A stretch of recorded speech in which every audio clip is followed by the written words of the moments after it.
മഞ്ചേരിക്കടുത്ത് എളങ്കൂറിൽ ഭർത്തൃ വീട്ടിൽ യുവതി ആത്മഹത്യ ചെയ്ത സംഭവം. ഗാർഹിക പീഡനമെന്ന് ആരോപണം. ഈ യുവതിയുടെ വീട്ടുകാരുടെ ഭാഗത്തു നിന്ന് ഗാർഹിക പീഡനമാണ് ഈ ഒരു യുവതിയുടെ ആത്മഹത്യക്ക് പിറകിലെന്ന ആരോപണത്തെ തുടർന്ന് ഭർത്താവായ പ്രഭിനെ കസ്റ്റഡിയിലെടുക്കുകയുണ്ടായി. പോലീസ് കസ്റ്റഡിയിലെടുക്കുകയുണ്ടായി. സ്ത്രീധനത്തിൻ്റെ പേരിൽ അതുപോലെ തന്നെ മറ്റ് കാര്യകാരണങ്ങളുടെ പേരിലൊക്കെ യുവതിയെ നിരന്തരമായി പീഡിപ്പിക്കുകയും അതുപോലെ തന്നെ ക്രൂരമായിട്ട് പെരുമാറുകയും ചെയ്തിരുന്നു എന്നുള്ള ഒരു നിലപാടാണ് ഈ യുവതിയുടെ വീട്ടുകാർ ഈ പ്രഭിനെതിരെ പറഞ്ഞിരിക്കുന്നത്. കൃത്യമായ അന്വേഷണത്തിൻ്റെ ഭാഗമായി ആ വാർഡിലെ വാർഡ് മെമ്പറായിട്ടുള്ള പ്രഭേഷിനെ ഞങ്ങൾ കോൺടാക്റ്റ് ചെയ്യുകയും പ്രഭേഷിൻ്റെ കൈകളിൽ നിന്ന് ചില വിവരങ്ങൾ ചോദിച്ചറിയുകയും ചെയ്തു. അങ്ങനെ പ്രഭേഷുമായിട്ട് സംസാരിക്കുന്ന സമയത്ത് ഈ പ്രഭിൻ എന്ന യുവാവിൻ്റെ ഭാഗത്ത് നിന്ന് യാതൊരു തരത്തിലും അങ്ങനെ ഒരു സാമൂഹ്യ വിരുദ്ധ സ്വഭാവമുള്ളതായിട്ടോ അല്ലെങ്കിൽ ഇത്തരത്തിൽ എന്തെങ്കിലും പ്രശ്നങ്ങൾ രൂപപ്പെടുത്തുന്ന ഒരു വ്യക്തിയായിട്ടോ എത്രയോ വർഷക്കാലമായി അവിടെ താമസിക്കുന്ന പ്രഭിനെക്കുറിച്ച് വാർഡ് മെമ്പർക്ക് ഒരു വലിയ പരാതിയോ പ്രശ്നങ്ങളോ ഒന്നും പറയുവാൻ ഇക്കാര്യത്തിലില്ല.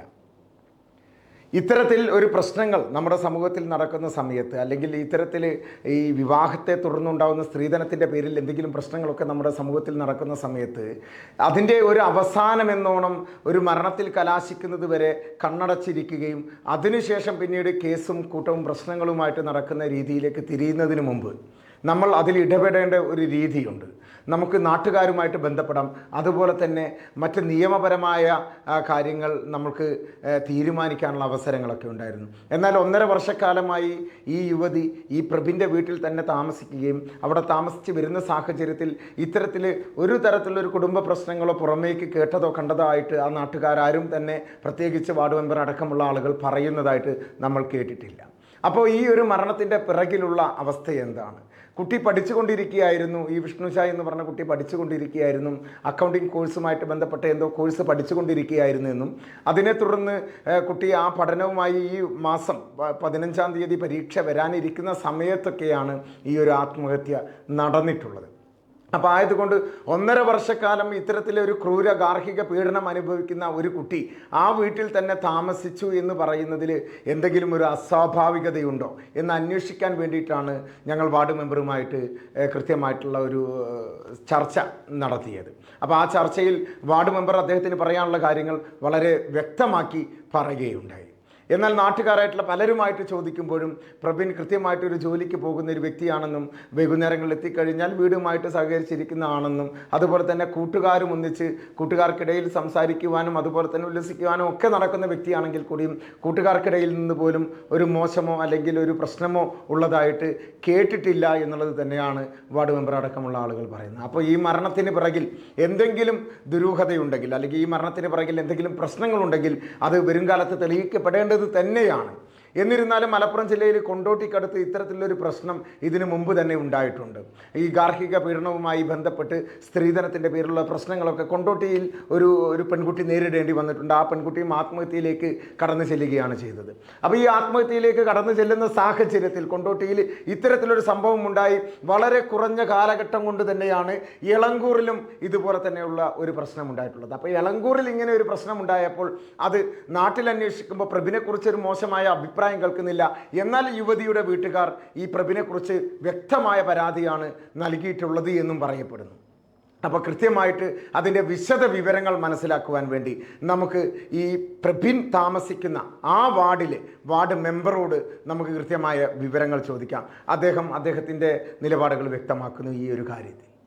കുട്ടീനെ വലിയ പരിചയമൊന്നും ഇല്ല. കല്യാണം കഴിച്ചു നല്ല കല്യാണമൊക്കെ പോയിരുന്നു.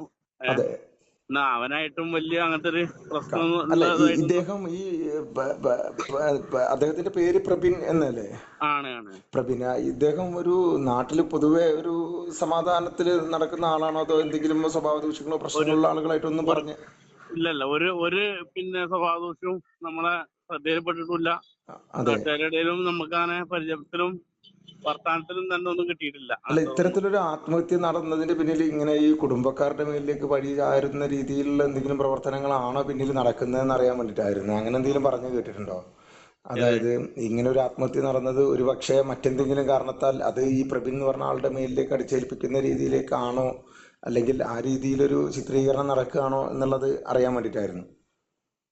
അങ്ങനെ നമുക്കിത് പറയാൻ കഴിയില്ലല്ലോ എന്തായാലും. പിന്നെ മരണപ്പെടുന്ന ആൾക്കാർക്ക് എന്തായാലും അവര് പോയല്ലോ. അത് പോയാൽ പിന്നെ അവര് ആ ഒരു സാഹചര്യമല്ലോ. പക്ഷെ ഇത്രയും കാലമായിട്ടുള്ള നമ്മളൊരു ചരിത്രം വെച്ചിട്ട് അങ്ങനത്തെ ഒരു പ്രശ്നമുള്ള ആളല്ല ഈ പ്രവീൺ എന്നുള്ളതാണ് നമുക്ക് അറിയണതും ഉള്ളത്. കുടുംബപരമായിട്ടും നാട്ടിലും ഒന്നും ഇത്തരത്തിലൊരു പ്രശ്നങ്ങളോ അല്ലെങ്കിൽ ഇത്തരത്തിലൊരു സ്വഭാവ ദൂഷ്യങ്ങളോ ഉള്ള ഒരു വ്യക്തിയല്ല. അല്ല അല്ല അല്ല അപ്പോ അല്ലാന്നുള്ളതാണ്. ഞാൻ അയൽവാസിയായിട്ടൊന്ന് ബന്ധപ്പെട്ട് നോക്കി, തൊട്ടടുത്തുള്ള ആളായിട്ടൊന്ന് ബന്ധപ്പെട്ട് നോക്കി, അവർക്കും തന്നെ അങ്ങനത്തെ ഒരു ഇതൊന്നും അറിഞ്ഞിട്ടോ ഒന്നുമില്ല. ഇനി പറയാനുള്ളത്, നമ്മുടെ നാട്ടിൽ ഇത്തരത്തിൽ എന്തെങ്കിലും പ്രശ്നങ്ങളോ വിഷയങ്ങളോ രൂപപ്പെടുന്നുണ്ടെങ്കിൽ അത് അവരുടെ അറിവിലേക്ക്, വീട്ടുകാരുടെ അറിവിലേക്ക് എത്തിച്ചേരുന്നുണ്ടെങ്കിൽ, ആ വീട്ടുകാരുടെ അറിവിലേക്ക് അത് കൃത്യമായിട്ട് എത്തിക്കുവാൻ സാധിക്കുന്നുണ്ടെങ്കിൽ പിന്നീട് നമ്മൾ അതിൻ്റെ നിയമ നടപടിയിലേക്കും മറ്റു കാര്യങ്ങളിലേക്കും നീങ്ങേണ്ടതല്ലേ? അങ്ങനെ നീങ്ങിക്കഴിഞ്ഞാലല്ലേ ഇത്തരത്തിൽ കുട്ടികളെ സംരക്ഷിക്കുവാൻ നമുക്ക് സാധിക്കുകയുള്ളൂ. എല്ലാം അവസാനിച്ച് ഒരു മരണത്തിൽ കലാശിച്ച് പിന്നീട് അതിൻ്റെ പിറകെ പോയത് കൊണ്ട് ആർക്കും ഒരു നേട്ടവും പിന്നീട് സംഭവിക്കാനില്ല. പണത്തിൻ്റെ പേരിലോ സ്വർണത്തിൻ്റെ പേരിലോ ഇനി ഒരു കുട്ടി ഈ നാട്ടിൽ അല്ലെങ്കിൽ നമ്മുടെ ഈ ഒരു പ്രദേശത്ത് ഇനി ഒരു ആത്മഹത്യയിലേക്ക് എത്തിച്ചേരാത്ത വിധം നമ്മുടെ നിയമങ്ങളും കർശനമാക്കേണ്ടതുണ്ട്. നമ്മൾ ഓരോരുത്തരും നാട്ടിൽ ഇത്തരത്തിൽ ഈ സംരക്ഷണ സമിതികളടക്കമുള്ള കാര്യങ്ങൾ നമ്മുടെ നാട്ടിലുണ്ട് എന്ന് വാർഡ് മെമ്പറായിട്ടുള്ള പ്രഭേഷ് പറയുകയുണ്ടായി.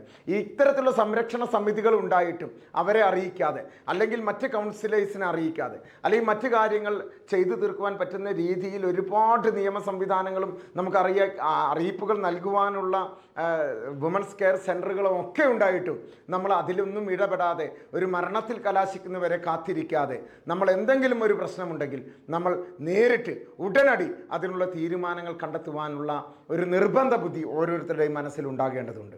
ആയതുകൊണ്ട് ഇനിയൊരു ദുരൂഹത നിറഞ്ഞ അല്ലെങ്കിൽ ഇനിയൊരു ഗാർഹിക പീഡനത്തിൻ്റെ പിറകെയുള്ള അല്ലെങ്കിൽ ഇനിയൊരു സ്ത്രീധനത്തിൻ്റെ പിറകെയുള്ള മരണം ഒരിക്കലും നമ്മുടെ നാട്ടിൽ സംഭവിക്കാതിരിക്കട്ടെ. നമ്മുടെ നാട്ടിൽ എന്നല്ല, ഒരിടത്തും സംഭവിക്കാതിരിക്കട്ടെ. 1, 2, 3 ന്യൂസ് മലയാളം.